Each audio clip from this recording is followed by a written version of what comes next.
శ్రీగురుభ్యో నమ. శ్రీ మహాగణాధిపతయ నమ. శ్రీ సరస్వతి నమ. భక్తులారా, సత్సంగంలో భాగంగా ఇప్పుడు మనం భాగవత మహాపురాణం చెప్పుకుందాం. నిన్నటి వరకు 3 స్కందాలు పూర్తి చేసాం. చతుర్థ స్కందంలో కూడాను మనం స్కంధాన్ని నిన్నటి వరకు ఎన్ని భాగాలుగా చెప్పుకున్నాం?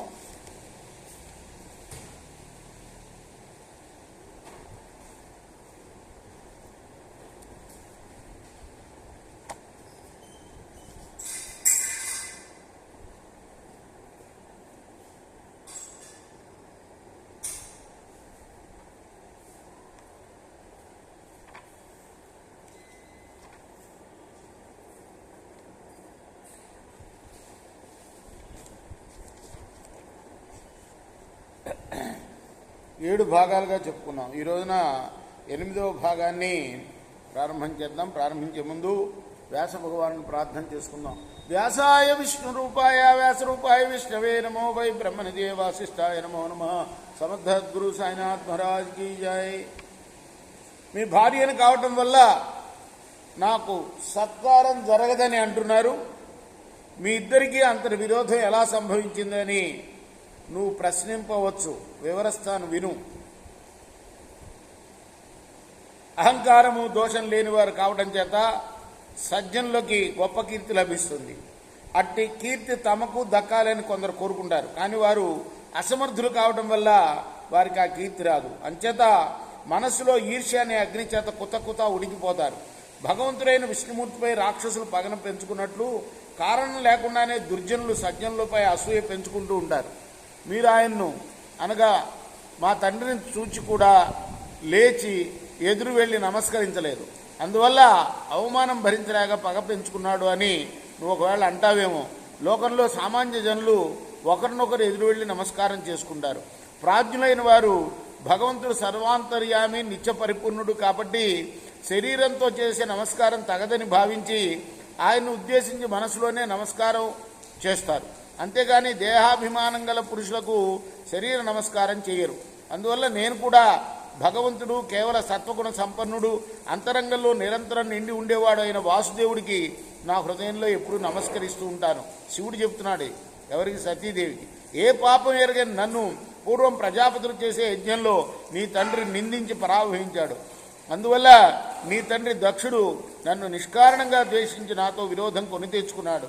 నన్ను ద్వేషించే దక్షుడు అతని అనుచరులు నీకు చూడదగ్గని వారు కాదు, చూడతగిన వాడు కాదు. అంచేత నా మాట కాదని వెళ్ళినట్లయితే అక్కడ నీకు అవమానం ఖచ్చితంగా జరిగి తీరుతుంది.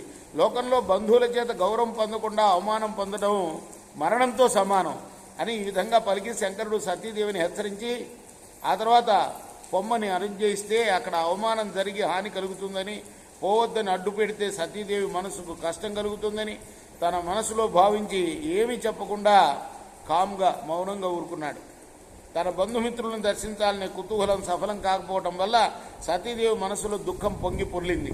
అవయవాలు కంపించాయి, కన్నీళ్లు చెక్కిళ్లపై జాలువారాయి, వక్షస్థలం మీద ముత్యాలహారాలు నిట్టూర్పులు వేడి కందిపోయాయి. శోకంతో కోపాతిరేకంతో సతీదేవి మనస్సు కలత చెందింది. ఆ కోపంలో ఆమె వివేకం కోల్పోయింది. తనతో సరిసమానుడు కాని స్వామిని, తన శరీరంలో సగమిచ్చిన స్వామిని, తన స్వామిని పరమేశ్వరుని విడిచిపెట్టి తండ్రిని చూడాలనే కుతూహలం అతిశయంగా ఒంటరిగానే పుట్టింటికి బయలుదేరింది. అలా అతివేగంగా వెళ్ళిపోతున్న సతీదేవి వెనుక మణిమంతులు మొదలైన వేల కొలది పరమశివుని అనుచరులైన ప్రమధులు, కొలదిగా ఎన్నో భయం లేని యక్షులు బయలుదేరారు. నందీశ్వరుడు వారి ముందు నడుస్తున్నాడు. సతీదేవికి కావలసిన పూబంతులు, పద్మాలు, గోరువంకలు, విసనకర్రలు, అద్దాలు, వెల్లగొడుగు, పూలదండలు, మణులు కూర్చిన బంగారు నగలు, పచ్చకర్పూరం, కస్తూరి, మంచిగంధం మొదలైన వస్తువులను వెంట తీసుకుని వెళ్లి ఆమెను కలుసుకున్నారు. సతీదేవిని వృషభవాహనం పైన కూర్చుండబెట్టి శంఖాలు, నగారాలు, పిల్లన గ్రోవులు మోగిస్తూ యజ్ఞం జరిగే ప్రదేశం వైపు సాగిపోయి ప్రయాణం సాగించారు. ఆ తర్వాత సతీదేవి వేదఘోషల చేత పశువును బంధించడి కర్మను ఆచరిస్తున్న ప్రదేశాన్ని కొయ్యతోనూ, మట్టితోనూ, బంగారంతోనూ, లోహంతో చేసిన పాత్రలతోనూ, దర్భలతోనూ, జింకతోళ్లతోనూ చేసిన వస్తువుల్ని చూశారు.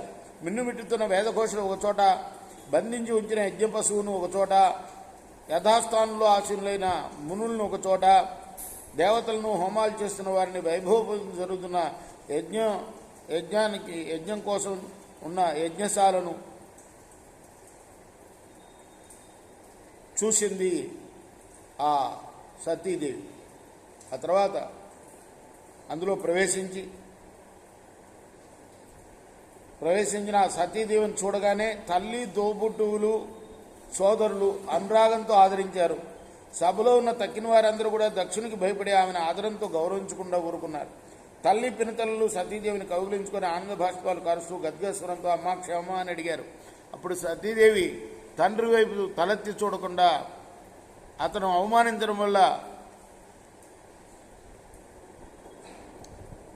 అక్కచెల్లెళ్ళు ఇచ్చిన గౌరవాన్ని కూడా అందుకోకుండా వారి మాటలకు బదులు చెప్పకుండా ఉండిపోయింది. రేపు మనం 9వ భాగంలో మిగతా కథ కొనసాగిద్దాం. కృష్ణార్పణమస్తు. సాయి కృష్ణ సచిదానంద సద్గురు సాయినాథ్ మహారాజ్ की जय. చేకోరా హారతి ఇదిగో సద్గురునాథ దేవ సాయినాథ. పాంచభౌతిక తత్వంలోనే హారతిత్తుమ్రా. నిర్గుణం స్థితి వెళ్ళి ఎట్లి ఆకారం పొందిది ఓ సాయిరామ్. సర్వుండి నీవే ఇంక ఉంటివి తల్లివలే. రజోతమో సత్వం ఉండి మాయుడు జనించే బాబా మాయుడు జని. ఆ మాయ నుండి వేరే మాయ ఏ తిరిగి వచ్చే. సప్తసాగరాలు నీకు క్రీడారంగములు బాబా క్రీడారంగములు. నీ లీలాతల విస్తారంకే విశ్వం చూశాయే. బ్రహ్మాండముల రచనం మాకు ఎలా చూపేవు బాబా ఎలా చూపేవు. తుకారామే కృపాలుడంటూ సాయిని కీర్తించే. చెకోరా హారతి ఇదిగో సద్గురునాథ దేవ సాయినాథ. పాంచభౌతిక తత్వంగానే హారతులిత్తుమ్రా. లోకమే జ్ఞాన శూన్యం ఎవరు కోరరు జ్ఞానం. పాండురంగావతారం అది సుజ్ఞానదాయకం. హారతి జనరాజా మహాకైవల్య తేజ. సేవిత్తు సజ్జనులే మదిని నిన్ను చేర్చేరు. హారతి జనరాజా బంగారు పళ్ళెరాలతో నిలచిరి గొప్ప స్త్రీలే.